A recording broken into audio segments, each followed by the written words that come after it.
नमस्कार, मैं हूं नरेश। आपका स्वागत है संस्था समाचार कार्यक्रम में। जी हां, आज हम आपको एक बहुत बड़ा विषय सामने आपके रखने जा रहे हैं। हमारे भारतीय संस्कृति और भारतीय संतों की दिव्य शक्ति और दिव्य दृष्टियों का कितना प्रमाण है तथा भारतीय संस्कृति की कितनी महानता है, वो हम आपके सामने रखना चाहते हैं। नासा में रिसर्च के अनुसार सूर्य से लेकर पृथ्वी तक की दूरी 9 करोड़ 60 लाख मील जितनी पाई गई है। लगभग अंदाजतन आंकड़ा निकालते हुए नासा ने इसकी घोषणा की थी, परंतु यही आंकड़ा तुलसीदास जी महाराज ने बैठे बैठाए हनुमान चालीसा में केवल 2 ही पंक्तियों में लिख दिया था। जी हां, युग सहस्त्र जो जन पर भानु, लिल्यो ताही मधुर फल जानू। हनुमान जी का जब ये घटना सामने आती है रामायण की, तो उस रामायण में हमारी भारतीय संस्कृति की प्रसिद्ध जो मानी जाता है ग्रंथ, उसमें ये घटना आती है और तुलसीदास जी ने महाराज ने ये कहा है कि जब हनुमान जी ने सूर्य को निगलने का प्रयास किया तो उसकी दूरी बताई गई है युग सहस्त्र योजन पर भानु। इस बात को आज नासा भी स्वीकार कर रहा है। ऐसे ही हमारे संतों का केवल सहज में बैठे हुए निकले वचनों से आज जब वैज्ञानिक रिसर्च करते हैं तो वही बातें कितनी बढ़ चढ़कर सामने आती हैं। जी हां, ब्रिटेन में आज ओंकार पे रिसर्च हुई, तो ओंकार पर रिसर्च करने के बाद वहां के डॉक्टरों ने हॉस्पिटल खोल दिए हैं और ओंकार थेरेपी से लोगों को ठीक कर रहे हैं, बिना दवाइयों के, बिना इंजेक्शनों के। जहां आज लोगों को केवल ओंकार के जप से ठीक किया जा रहा है, तो कितनी भारतीय संस्कृति प्रभावशाली है, ये बात हम आपके सामने रखना चाहते हैं। हमारी भारतीय संस्कृति के स्तंभ बने संत, आज उन्हीं संतों को भारत में ही बदनाम करने का प्रयास किया जा रहा है। ये वही संत हैं जिन्होंने पूरे विश्व में भारतीय संस्कृति की पताका लहराई है। उन्हीं में से एक संत आशाराम जी बापू आज कारावास में हैं। संत आशाराम जी बापू पर झूठा इल्जाम लगाकर, बलात्कार जैसा इल्जाम लगाकर उनको आज जेल में रखा हुआ है। जबकि संत आशाराम जी बापू की 75 वर्ष की उम्र में अभी तक पिछले 3 महीनों से उन तक दवा भी पहुंचने नहीं दी जा रही थी। वहीं इसी श्रृंखला में सूरत में भी एक केस उठा, जो कि नारायण साईं जी को भी इस केस में बदनाम करने का प्रयास किया गया। कई बार कहा जाता है कि उनकी गाड़ी में व्याग्रा का पैकेट मिला, तो कभी कहा जाता है कि नारायण साईं फरार हैं, जबकि सूरत हाई कोर्ट ने उस बात को आराधतन काट दिया है कि ये बात बिल्कुल तद्दन झूठ है। पुलिस को इस बात के लिए फटकार भी लगाई गई कि नारायण साईं जी को किस बात से तुमने भगोड़ा घोषित किया। नारायण साईं को भगोड़ा करार देना ये पुलिस का गलत ठहराया है सूरत हाई कोर्ट ने। वहीं दूसरी ओर संत आशाराम जी बापू को 3 महीने से जो कि एक पीड़ा थी त्रिनाड़ी शूल की, उसके बारे में मीडिया में चलाया गया था कि त्रिनाड़ी नामक कोई बीमारी ही नहीं होती, परंतु इस बीमारी का उल्लेख आज आयुर्वेदिक संसाधन विश्वविद्यालय ने भी यह स्वीकारा है कि इस नाम की बीमारी आयुर्वेद में होती है। तो कुछ लोगों के द्वारा जब चैनलों पर आकर संत आशाराम जी बापू के बारे में या नारायण साईं जी के बारे में ऐसे अनर्गल झूठे कुप्रचार किए जाते हैं, तो उनकी सच्चाई सामने क्यों नहीं रखी जाती। वहीं दूसरी ओर नारायण साईं जी की गाड़ी में व्याग्रा का, जो कि सेक्स वर्धक गोलियां होती हैं, पैकेट होने का भी मीडिया में बढ़ा चढ़ाकर उल्लेख किया गया। परंतु वही बात जब सामने आई तो वहां के क्राइम ब्रांच के ऑफिसर दिल्ली के, उन्होंने ये बात कही कि ना ही इस प्रकार का कोई पैकेट मिला है, और उन्होंने गाड़ी में होने वाली सभी वस्तुओं का उल्लेख किया, परंतु व्याग्रा का उसमें कहीं कोई उल्लेख ही नहीं था। आज मीडिया द्वारा क्यों उन्हीं संतों को बदनाम करने का प्रयास किया जा रहा है, जो संत भारत को सशक्त, समृद्ध और महान बनाने की ओर ले चल रहे हैं। जी हां, आज एक दूसरा मुद्दा जो हम आपके सामने रखने जा रहे हैं, जो कि बहुत ही निंदनीय तथा शर्मसार कर देने वाला है भारत की मीडिया को। जी हां, कुछ तथाकथित चैनलों द्वारा अपनी टीआरपी बढ़ाने के लिए जिस प्रकार से अपनी स्वार्थ सिद्धि तथा स्वार्थ पूर्ति के लिए आज देश को भी ताक पे रख दिया गया है, देश की समृद्धि तथा देश के विकास को नजरअंदाज करते हुए एक संत के लिए, जो कि आज भारत के महान संत हैं, जो विश्व में इतना सुप्रचार कर रहे हैं, विश्व भर में जहां भारत की पताका को लहरा रहे हैं, ऐसे संत के लिए डिबेट पर डिबेट की जा रही है, तो ये कितनी शर्मसार कर देने वाली बात है कि भारत के अन्य मुद्दों को साइड में रखते हुए आज संतों के ऊपर ही मीडिया का टारगेट हो गया है। वहीं दूसरी ओर यदि हम बात करें तो इस मीडिया ने जिस प्रकार से आज लोगों को बुलाकर, जी हां, इन लोगों के द्वारा जिस प्रकार से किराए के कुछ लोगों को ले आया जाता है और उनको मीडिया पर बैठाकर संत आशाराम जी बापू के लिए अनर्गल कुप्रचार करवाए जाते हैं, ये लोगों के बारे में आज दुनिया जानती कहां से है? केवल इन्हीं चैनलों के माध्यम से। परंतु इन लोगों की वास्तविकता को भी चैनल दिखाना उचित नहीं समझते। इनमें से कुछ क्रिमिनल्स लोग जो कि कितने ही क्राइम कर चुके हैं, जैसे कि जम्मू में अभी भोलानंद नाम का शख्स पकड़ा गया जो कि ड्रग्स की तस्करी में तथा हथियारों की सप्लाई में पाया गया है। ऐसे ही अमृत प्रजापति भी कई बार जेल जा चुका है। महेंद्र चावला की बात करें तो वो भी कई बार छेड़छाड़ी में जेल जा चुका है। और राहुल सचांग करके जो कि मुंह ढककर अभी चैनलों पर आता है, 4 महीने की सजा काट चुका है। ऐसे क्रिमिनल्स जो कि जेल की सजा काट चुके हैं, तो ऐसे लोगों को क्यों आज चैनलों पर बुलाकर एक संत जो कि बिल्कुल निर्दोष हैं उनके ऊपर ऐसे लांछन लगाने का कार्य किया जाता है। जी हां, किराए के 4 लोग अगर किसी संत के विरोध में नारे लगा दें तो क्या दिन भर उसको ब्रेकिंग न्यूज बनाकर दिखाना कहां तक उचित है? क्या चैनलों पर देश के लिए, समाज के लिए कोई और मुद्दा रह ही नहीं गया है? वहीं दूसरी ओर देश, समाज तथा विश्व मंगल की कामना रखने वाले संतों को बदनाम करना ये राष्ट्र हितकारी सेवा कार्यों में अवरोध पैदा करने वाला है। ऐसा कहना था महाराष्ट्र के वरिष्ठ पत्रकार श्री अरुण राम तीर्थकर जी का। वहीं दूसरी ओर एक निजी चैनल के डिबेट के दौरान संत आशाराम जी बापू के संत होने पर ही सवालिया निशान लगा दिया गया। उस डिबेट के दौरान जिस प्रकार से संत आशाराम जी बापू को संत न होने का तथा उनके जीवन को लेकर जो सवाल उठाए गए, उस बात में राष्ट्रवादी शिवसेना के राष्ट्रीय अध्यक्ष श्री जय भगवान गोयल जी ने बहुत अच्छी बात कही है। राष्ट्रीय शिवसेना के अध्यक्ष जय भगवान गोयल जी का कहना था कि आज हमारा भारत ये जो गुरुओं का देश है, संतों का देश है, ये ऋषि मुनियों की धरती रही है। जी हां, हमारी भारत माता योग भूमि रही है, जिसमें संत आशाराम जी बापू जैसे संत आज अवतरित हुए हैं। संत आशाराम जी बापू जैसे संतों ने आज देश में जहां वैलेंटाइन डे की जगह मातृ-पितृ पूजन दिवस जैसे कार्यक्रमों को आयोजित किया है।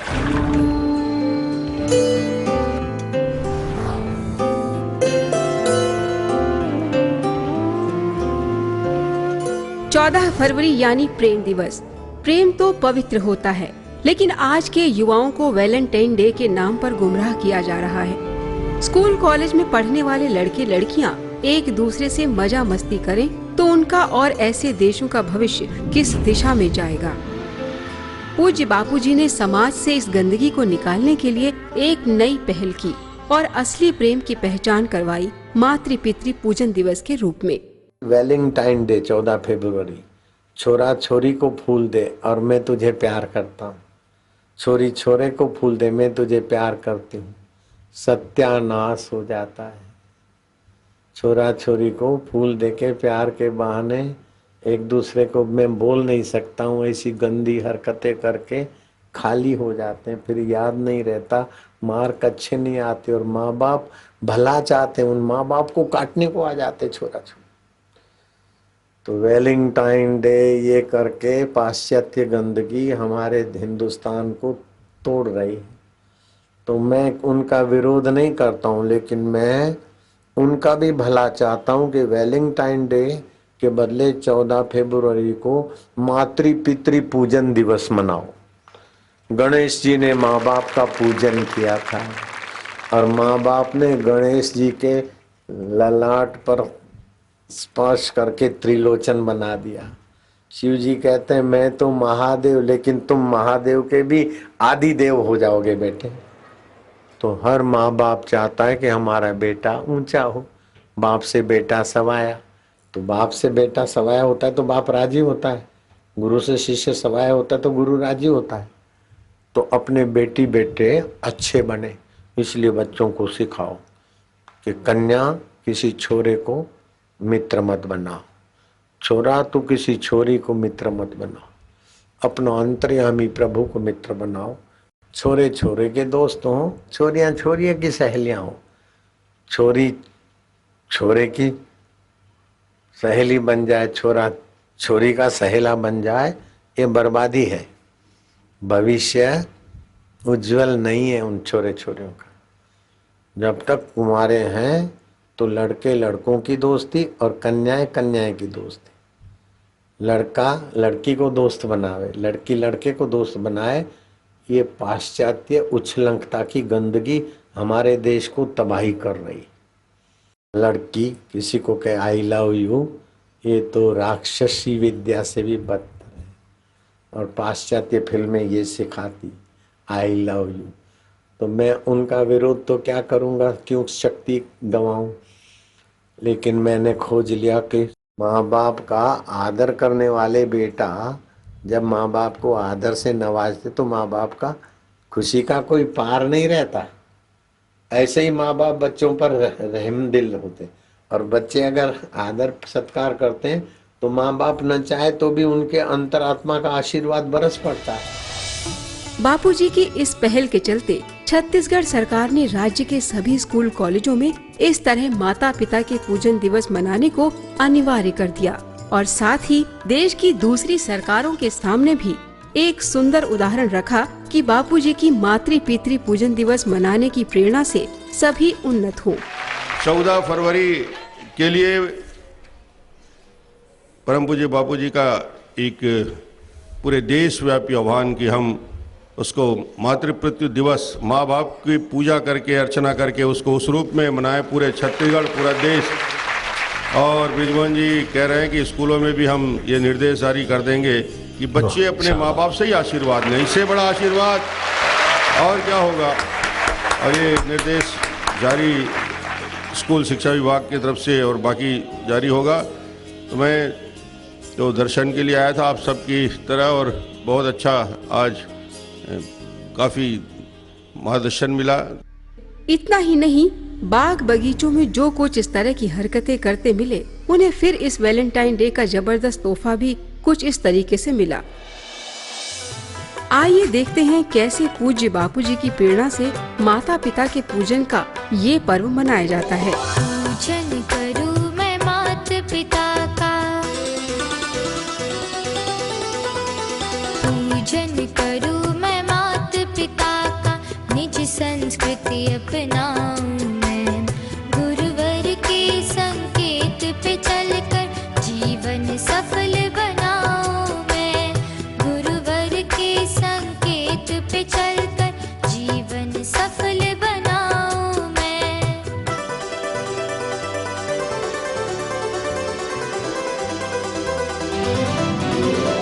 तिलक लगाऊं, हार पहनाऊं, तिलक लगाऊं, हार पहनाऊं, मेरी प्यारी मैया को दीप जलाऊं, पुष्प चढ़ाऊं, दीप जलाऊं, पुष्प चढ़ाऊं, वंदन करता हूँ उनको। भारत पुण्य धरा की महिमा निज आदर्श बनाऊं मैं, भारत पुण्य धरा की महिमा निज आदर्श बनाऊं मैं।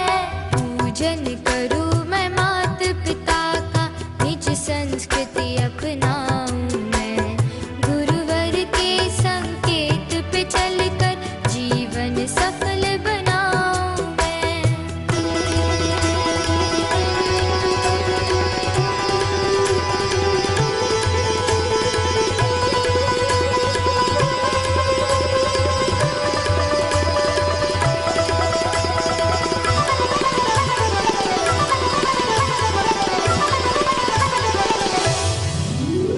जिस माँ ने हमें 9 मास तक गर्भ में बहुत संभाला है, जीवन के सुख दुख सह कर भी कैसे हमको पाला है।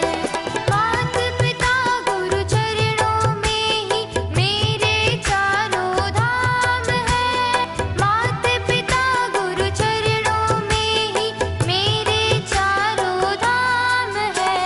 पूजन करूं मैं माता पिता का, निज संस्कृति अपनाऊं मैं, गुरुवर के संकेत पे चलकर जीवन सफल बनाऊं मैं, जीवन सफल बनाऊं मैं, जीवन सफल बनाऊं मैं। भूलो सभी को मगर माँ बाप को भूलना नहीं, उपकार अनगिनत हैं, उनके इस बात को भूलना नहीं।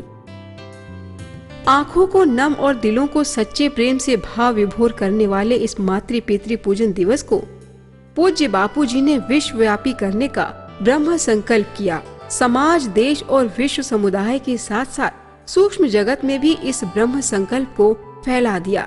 मातृ पितृ पूजन दिवस में 5 भूत, देवी देवता और मेरे साधक और मुसलमान, हिंदू, ईसाई, पारसी सभी जुड़ जाए, ऐसा मैं अभी आज यहाँ रविवार की सप्तमी को ऐसा मैं सोचकर संकल्प आकाश में फैला रहा हूँ। देवता सुन ले, यक्ष सुन ले, गंधर्व सुन ले, पितर लोग सुन ले कि भारत में और विश्व में मातृ पितृ पूजन दिवस का कार्यक्रम मैं व्यापक करना चाहता हूँ और सभी लोग अपने माता पिता, दादा दादी, पितरों और पूर्वजों का सत्कार करे, ऐसा मैं एक अभियान चलाना चाहता हूँ। उसमें आप सभी की सम्मति मैं चाहता हूँ और आप सहमत हो। हरि ओम ओम ओम ओम। इस देवी कार्य में आप सहमत हो। मुसलमान भी चाहते हैं कि बेटे बेटी लोफर ना हो, हिंदू भी चाहते हैं, ईसाई भी चाहते हैं, यहूदी भी चाहते हैं। ऐसा कोई माँ बाप नहीं चाहता कि मेरे छोरे छोरी लोफर हो, हमारे मुंह पे लात मारे, हमको छोड़कर आवारा के नहीं भटके, कोई नहीं चाहते। तो सभी के भलाई का मैंने संकल्प किया है।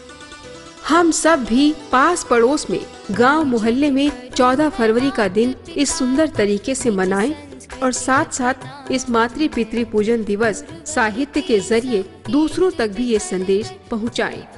ये साहित्य आप अपने नजदीकी आश्रम से ले सकते हैं और किताबों पर अपनी दुकान फर्म के सौजन्य भी छपवा सकते हैं। बच्चों के अंदर अच्छे संस्कार तथा युवाओं के अंदर सशक्तिकरण को जहां मजबूती दी है, जहां आज एक और भारत के युवा पीढ़ी करोड़ों की संख्या में संत आशाराम जी बापू से जुड़ी है, तो आज ऐसे संत को बदनाम करना कहां तक उचित है। उन्होंने ये भी कहा कि आज हम सभी को संत आशाराम जी बापू के समर्थन में आना चाहिए। तो जितनी भी शक्तियां आज हमारी देश की सभ्यता और संस्कृति को नुकसान पहुंचाने के लिए आगे आ रही हैं, वे सब के सब अपने आप भाग जाएंगी। इसलिए ऐसे संतों का हमें खुलकर समर्थन करना चाहिए।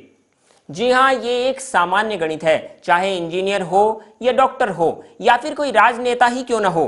इस जगत में चाहे विज्ञान जगत से भी संबंध रखने वाले कोई वैज्ञानिक ही क्यों ना हो, ये वो व्यक्ति सबसे ज्यादा वहीं जाना पसंद करते हैं और उन्हीं लोगों से मिलना पसंद करते हैं जहां उनको फायदा होता है। आज संत आशाराम जी बापू के पास आने से लोगों को स्वास्थ्य लाभ होता है और भी जीवन अनुकूल जीने वाली कई बातों को वो ऐसी सीखते हैं जिससे कि उनके जीवन में काफी उन्नति होती है। इसी कारण आज संत आशाराम जी बापू के भक्तों की संख्या करोड़ों में है। इस बात को आध्यात्म क्षेत्र में यही बात आज लागू हुई है। आज सबसे ज्यादा लोग संत आशाराम जी बापू से जुड़े हैं। उनके सत्संग प्रवचनों में करोड़ों की संख्या में लोग आते हैं।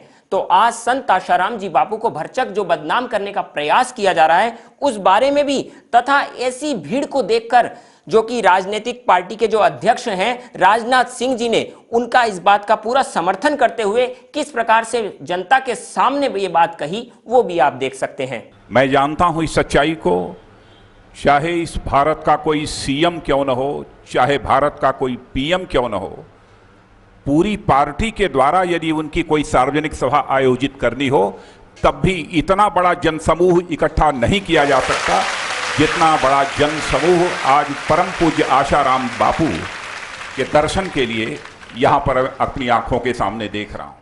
जी हाँ, वहीं दूसरी ओर संत आशाराम जी बापू के लिए जो आज ये अनर्गल कुप्रचार किया जा रहा है, इस बारे में स्वामी नित्यानंद जी महाराज ने काफी अच्छा कहा। उनका ये कहना था कि आज एक लड़की उठकर आरोप लगाती है संत आशाराम जी बापू के बारे में।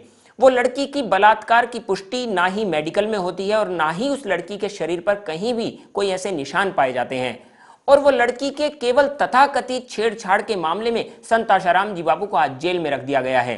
तो क्या हम उस एक लड़की की बात को सत्य मानेंगे या फिर उन करोड़ों लोगों की जो कि संत आशाराम जी बापू के साथ जुड़े हैं? आज उन संत का जीवन जो कि जिन्होंने अपने जीवन के 75 वर्ष समाजोत्थान की सेवा में लगा दिए, हम उनको सच मानेंगे या फिर केवल उस एक लड़की को जिसका आरोप अभी तक सिद्ध भी नहीं हुआ है? I studied the case thoroughly and got all the informations. I am telling you very clearly. I even consulted with some of the doctors who usually give these medical reports. I spoke to some of them and asked their legal opinion based on this medical report, they say, Swamiji, based on medical report, we are 100% sure there is neither rape nor attempt to rape. Sexual assault. Not even sexual assault, because Yes. a minor's skin will be very soft.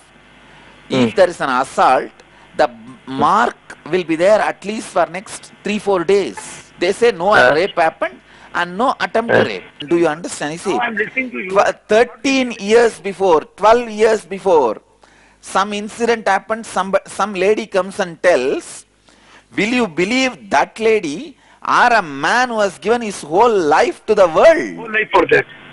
You understand? 2002 they are saying. They all know very clearly it won't stand in the court. Because 2002, first of all, impossible for a woman to keep quiet for 11 years. And she's married, you Now know. it is 2013. After 11 years they come out and file this false case. See, police also knows it won't stand in the court. And I tell you, they may not even file charge sheet on this case. The so-called Hindu gurus who abused Asharam Babu and other Hindu gurus, you should question them. They need to learn a lesson. And from now, I am from here, as a Mahamandaleshwar of Mahanirvani Akada, I am making my stand very clear. No Hindu saint has a right to abuse other Hindu sons. Many of these people who comment on Asaram Babu, they are not sant at all. How dare they tell Asaram Babu is not sant? I am making a statement now. Whoever is abusing Asaram Babu, they are not sons. The devotees and disciples should decide very clearly, if you are abusing other Hindu guru, we will boycott you. All the fellows who are abusing Hindu gurus should be boycotted. If you don't want to support Asharam Babu at this time, at least keep quiet. I am talking to you straightforward and to the whole nation. Come on. I am challenging these gurus, so-called gurus and gurujis who abused Asharam Babu at this moment. All those fellows, I am asking them direct one question. Have you not had used the disciples' inspiration kept alive by Asharam Babu or not? Answer me. Have you not eaten from his hard work? Then why don't you have a gratitude for his hard work? These guys are talking like a communist leaders and atheist organization leaders. Come on, you guys are also head of a faith-based organization. If we honestly believe this whole thing is a lie, we should support Asharam Babu. If we believe, if we have doubt, at least keep quiet. Why are you going all out and abusing before anything is put in the court? Why can't we respect the country's court? Why can't we wait for a court to make any decision? Why should we be in a hurry to make a statement? Let us have patience till the court takes any view. See, even if you believe that something may have happened, keep quiet. आरोप के सिद्ध हुए एक संत को कारावास देना कहां तक उचित है? जी हां, जिस प्रकार से स्वामी नित्यानंद जी महाराज ने यह बात कही, आज यही बात को टीवी चैनल के एक स्टिंग ऑपरेशन के माध्यम से भी दिखाया गया, जहां आज महिलाओं को आरक्षण के नाम पर किस प्रकार से एक प्रतिष्ठित व्यक्ति की प्रतिष्ठा को धूल में मिलाया जा सकता है, किस प्रकार से बलात्कार के झूठे इल्जाम तथा छेड़छाड़ के झूठे इल्जाम तैयार किए जा सकते हैं, कैसे डॉक्टरी सर्टिफिकेट तैयार किया जाता है और किस प्रकार से लड़कियों के शरीर पर जो कि खरोंच के निशान बनाए जाते हैं, कैसे व्यक्तियों को बलात्कार के केसों में फंसाया जाता है, इस बात का स्टिंग ऑपरेशन, और वो स्टिंग ऑपरेशन में कैसे झूठे गवाह और झूठे सबूत बन जाते हैं और झूठे सर्टिफिकेट तक तैयार हो जाते हैं, वो भी आप देख सकते हैं। केस में कैसे फंसाया जा सकता है, हम आपको दिखा रहे हैं। पत्नी के शरीर पर चोट के झूठे निशान कैसे बनाए जाते हैं, पत्नी की पिटाई का झूठा सर्टिफिकेट कहां से और कैसे मिलता है। इंडिया टीवी की दो जाबाज रिपोर्टर्स ने छुपे कैमरे की मदद से इस रैकेट का पर्दाफाश किया। ब्रेक से पहले हमने आपको दिखाया था कैसे हमारी संवाददाता भूमिका शर्मा ने डॉक्टर से अपने शरीर पर पिटाई के झूठे निशान बनवाए। उनके साथ जया सिन्हा ने अपने कुलीग को फंसाने के लिए झूठे निशान बनवाए। डॉक्टर से इन दोनों को पिटाई के झूठे सर्टिफिकेट इशू किए। हमने आपको दिखाया पकड़े जाने के बाद डॉक्टर्स और उनके साथियों ने क्या कहा। डॉक्टर थोड़े से पैसे में जो सर्टिफिकेट देते हैं वो किसी भी पति को जेल भिजवाने के लिए काफी है, किसी भी परिवार को हमेशा हमेशा के लिए तबाह करने के लिए काफी है। भूमिका शर्मा और जय सिन्हा दोनों इस वक्त हमारे साथ में हैं, जिन्होंने इस रैकेट का पर्दाफाश किया। भूमिका, क्या डॉक्टर्स ने सिर्फ सर्टिफिकेट दिया या फिर उन्होंने और भी तरीके बताए पतियों को फंसाने के? जी राजा जी, पहले तो डॉक्टर ने सर्टिफिकेट दे दिया। जब सर्टिफिकेट लेके मैं बाहर आई तो जो मेरे साथ टाउट थे उन लोगों ने मुझे बोला कि अगर आपका सर्टिफिकेट में कोई प्रॉब्लम होती है तो मैं आपके साथ चलता हूँ एफआईआर करवाने। फिर मैंने बोल दिया कि मैं खुद चली जाऊंगी। फिर 2-3 दिन उनके लगातार फोन आते रहे, मैंने अटेंड नहीं किए। पर जब मैंने उनका फोन उठाया तो उनमें से एक पूछ रहा था कि तुमने एफआईआर करवाई कि नहीं। जब मैंने उसे बहाना बना दिया कि मैं एफआईआर नहीं करवा पाई तो उसने मुझे बोला कि तुम मेरे साथ चलो, पुलिस में मेरी पहचान है, मैं आपकी पक्की एफआईआर बनवा दूंगा, और अगर एफआईआर नहीं भी करवानी तो आप मुझे बताइए, मैं आपके पति को उठवा देता हूँ, पिटवा देता हूँ, हाथ पांव तोड़वा देता हूँ, जो भी आप चाहेंगी वो हो जाएगा। बट हाँ, इसके लिए भी उसने कहा है कि जो जो आप काम करवाएंगी उसके लिए आपको अलग से और पैसे देना पड़ेंगे। यानी अगर आप थोड़े से पैसे और देने को तैयार हो जाए तो अगर किसी लड़की का कोई पति हो उसे उठवाया जा सकता है, पिटवाया जा सकता है, डराया धमकाया जा सकता है। हाँ राजा जी, अगर मुझे कोई मेरा पति थोड़ा भी परेशान करेगा तो मुझे अब तरीके पता है कि कैसे कैसे लोगों को, पति को धमकियां देने हैं। जया, आपसे जब उन्होंने बात की, जब उन्होंने कहा कि आप किस तरह से बलात्कार का झूठा केस बना सकती है, तो उन्होंने आपको क्या क्या तरीके बताए? क्या उन्होंने ये बताया कि अदालत में जब ये केस जाएगा तो किसी तरह का सपोर्ट वो लोग करेंगे? जी राजा जी, ये काफी शॉकिंग था क्योंकि 498 के केस का तो दुरुपयोग होता ही रहा है, but rape, attempt to rape जैसे सीरियस मामले के लिए भी उन्होंने मुझे सर्टिफिकेट बना के दिया। उन्होंने मुझसे कहा कि इस तरह के मामलों में पुलिस जब भी एफआईआर करती है तो वो खुद ही अपना मेडिकल सर्टिफिकेट करवाती है। पुलिस का बंदा कांस्टेबल आता है हॉस्पिटल और वो सर्टिफिकेट बनाता है। लेकिन जो उन्होंने मुझे चोटें दी है वो इतनी पुख्ता है और इतनी स्ट्रांग है कि पुलिस वालों पर बिल्कुल यकीन हो जाएगा कि इस तरह से वो मेरा केस रजिस्टर कर लेंगे, और सिर्फ इस केस रजिस्टर करने से ही वो बंदा इतना डर जाएगा, मेरा कलीग इतना डर जाएगा कि मेरे को आगे कोई परेशानी नहीं होगी और मैं किसी को भी इस तरह से फंसा सकती हूँ। क्या ये लोग अच्छी तरह जानते हैं कि कानून में किस तरह की चोटों की जरूरत होती है, किस तरह के सर्टिफिकेट की जरूरत होती है, किस तरह की एफआईआर दर्ज करानी चाहिए? जी यकीनन राजा जी, इनको कानून का पूरा ज्ञान है कि किस तरह की चोटें चाहिए जब आपको अटेम्प्ट टू रेप या जबरदस्ती का केस किसी पर लगाना है।